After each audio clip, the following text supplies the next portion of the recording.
Yesu ashimwe, reka ngusuhuze nkwifurize amahoro y'Imana. Habwa umugisha n'Imana wowe ukunda kandi ugakurikirana by'ukuri urabagirana umunsi ku munsi. Imana y'amahoro ntiguhereza umugisha kandi mwinshi. Nkwifurije icyumweru cyiza cy'umugisha. Uyu munsi turi ku cyumweru, itariki ni 16 ukwezi ko ni ukwa karindwi, umwaka w'2026. By'ukuri urabagirane uko umucyo wawe. Reka mvuge gato ku munyamugisha. Umunyamugisha ni umuntu udasanzwe. Umunyamugisha ni umuntu ukomeye, abantu babasha kurebera mu gihe arimo bakabona ntacyo azavamo, bakabona nta kintu azigezaho, bakabona ntacyo azashobora, ndetse rimwe na rimwe nawe ku giti cye hari igihe yireba akabona ntibizemera. Ariko umunyamugisha ni umuntu uba ufite ibintu bitagaragara, ariko imbere ye akazaba umuntu ukomeye. Reka turebe gatoya. Imana ihamagara Aburahamu, yamuhamagaye n'ijwi ryayo imubwira ngo va aho utuye usiga umuryango wawe n'inzu ya so, ugende mu gihugu nzakwereka, nzaguhindura umugisha, nzaguhindura ubwoko bukomeye, uzakuvuma nzamuvuma, muri wowe nimwe imiryango yose yo mu isi izaheshwa umugisha. Ibyo ni isezerano Aburahamu yari ahawe. Ababirebaga babona Aburahamu ahaguruka akurikira ijwi ry'Imana, bamubonaga nk'umusazi, bamubonaga nk'umuntu wataye ubwenge, umwe usize umuryango w'iwabo, umwe usize inzu ya se, umwe usize abo bakuranye, umwe usize abavandimwe, umwe usize imirima y'iwabo. Ariko aravuga ngo ngomba gukurikira ijwi ry'Imana numvise. Arayikurikira. Amaze kuyikurikira, amateka ya Aburahamu ahabwa umugisha, na bugingo n'ubu twese turacyamwizereramo nka sogokuruza w'abizera. Ariko uyu munsi reka mvuge gatoya umunyamugisha. Buriya hari ikintu ukwiye kumenya. Umugisha ntuba ahantu, umugisha uba mu muntu. Umugisha ntabwo uri aho ngaho utuye, umugisha uri muri wowe. Hari igihe ubaho mu buzima abantu bakakurwanya, ugatura ahantu abantu bakakurwanyiriza, bakahakurogera, bakahakuvugira nabi, bakahakugishiriza impaka, ariko ndetse bikanakunda bakahakwimura, ugasigara ubabaye, umugisha wanjye usigaye hariya. Ariko ndagira ngo mvugane nawe, ntabwo iyo uhagurutse ntabwo umugisha ujya usigaraho. Oya, iyo uhagurutse umugisha muragendana, kuko ni wowe nyiri umugisha, wowe ubwawe uri umugisha.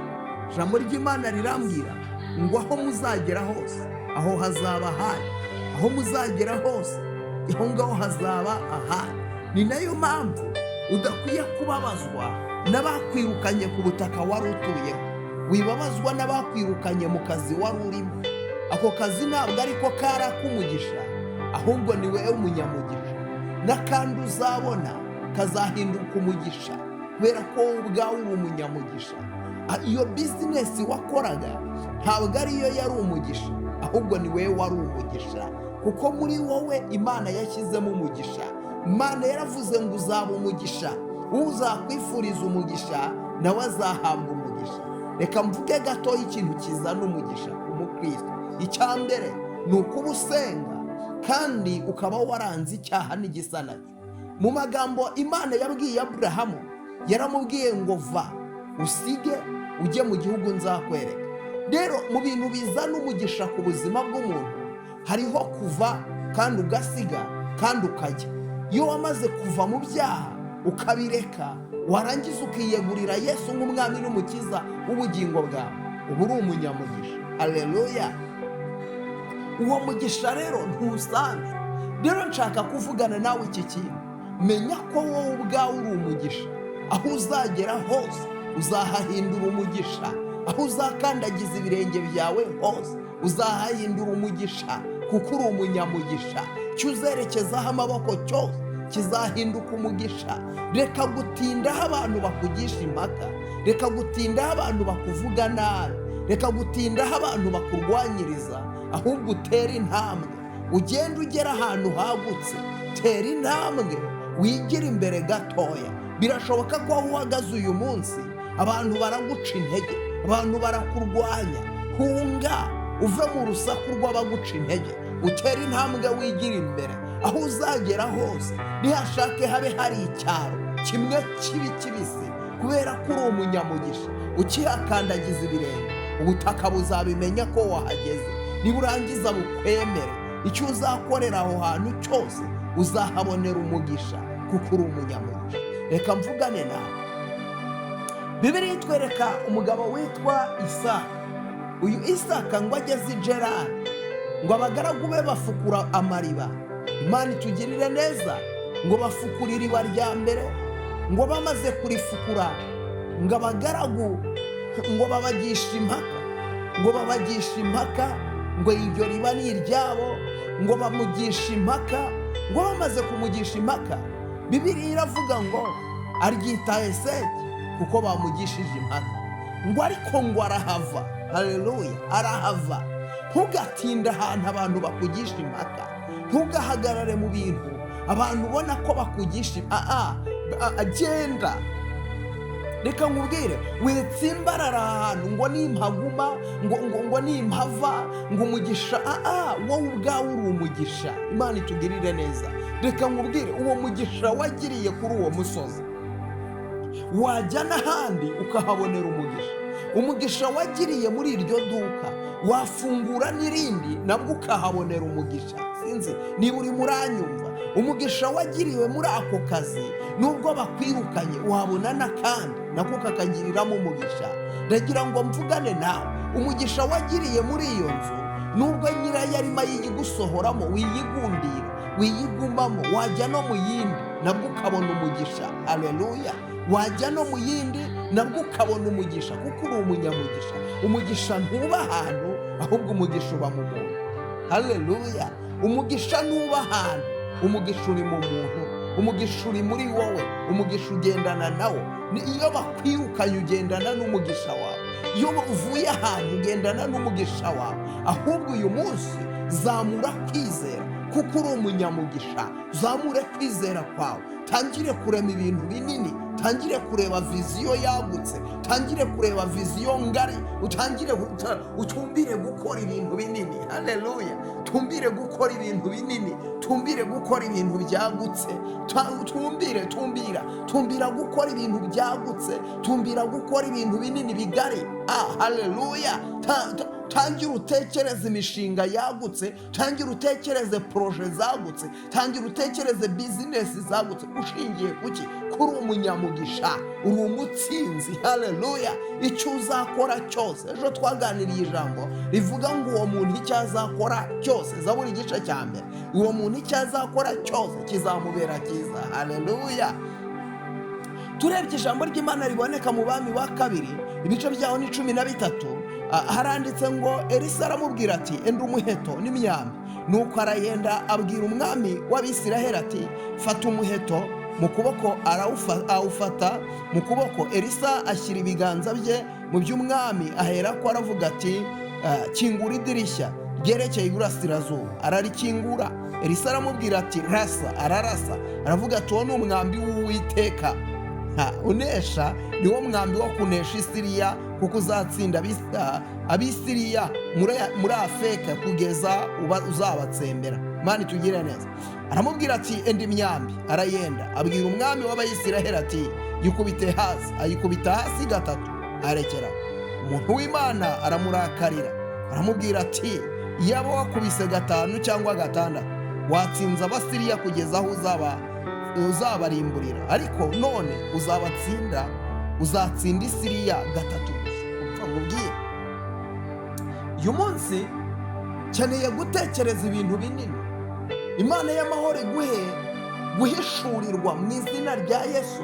Utangire kubona ibintu abandi batabona, tangire kureba ibintu abantu batabona. Reka guhera muri byaranze, reka guhera ntibikunda, ntibyemera.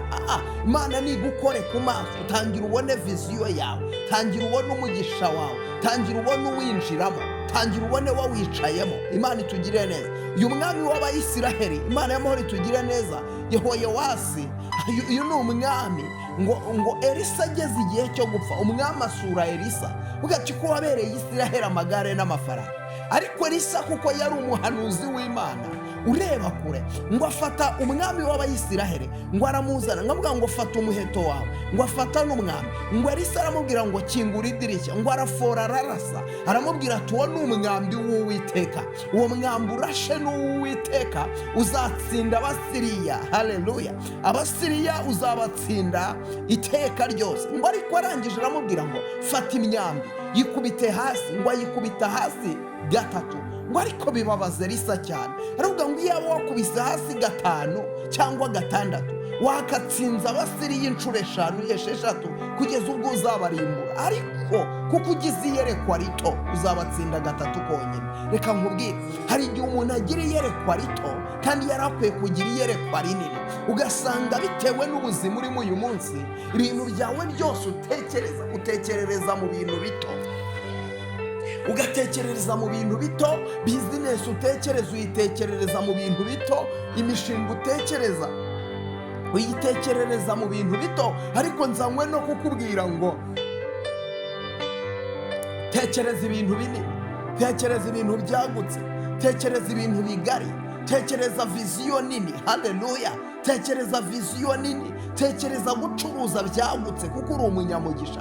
Icyo uzakora cyose Imana izakiguheramo umugisha. Rero gira iyerekwa ritarimo ubwoba, ritarimo gusubira inyuma, ritarimo gutitira. Akenshi abadayimoni bakunda kunaniriza abantu mu ntege nkeya zabo. Muri za ntege nkeya aho niho dayimoni afatira abantu. Byuka urabagirane y'uyu munsi, nzanywe no kukubwira ngo uri umuntu udasanzwe, uri umuntu w'umunyembaraga, uri umuntu w'umutsinzi, uri umuntu wabasha gukora ibintu birenze ibyo wowe utekereza. Haleluya! Nutekereza ibintu binini uzagera ku bintu binini, ariko nutekereza bito uzagera ku bintu bito. Ntabwo Imana izigera ikora ibintu biruta ibitekerezo byawe. Uko utekereza ni kuri. Rero tekereza ibintu binini, tekereza ibintu byagutse. Reka guhora utekerereza mu bintu biri muri negatifu, ngo byaranze, ngo ntibikunda, ngo ntibyemera. Uyu munsi wa none tekereza ko byemera. In the name of Jesus. Imana iguhereza umugisha, Imana ibagirire neza, Imana y'amahoro ikomeza kubihishurira, kandi ndagusengera ngo Imana iguhe imbaraga, kongerera imbaraga mu kwizera, kandi Imana ikongerera ibihe byo gusenga. Imana y'amahoro ibaha umugisha. Rero wowe ugiye gufata ijambo ry'Imana ukarisharinga, ryoherereza abantu 5. Nabwo erega ni ukuvuga ubutumwa, nabwo ni ukuvuga ubutumwa. Ibi nabyo bikora umuntu wisobanukiwe. Niba wumva wabwiriza nawe ugafatanya nanjye kubwiriza, sharinga abantu, shyira kuri status yawe. Imana y'amahoro iguhereza umugisha. Nabwo biri mu kwisobanukirwa, nabwo uvuza ubutumwa. Umuntu umwe wenyine urebye ubutumwa wamusharinze, nabwo uvuza ubutumwa. Imana ikugirire neza, umugisha w'Imana ubabeho, ukuboko kwiza kw'Imana nikubagaragareho. Ni ukuri ndabakunda, byuka urabagirane kuko umucyo wawe uje, kandi ubwiza bw'Uwiteka bukaba bukurasiye. Reka nkubwire ngo shalom shalom. Ntugende udakoze subscribe, ntugende udakanze like, comment yawe ni ingenzi. Umugisha w'Imana ukubeho. Shalom shalom.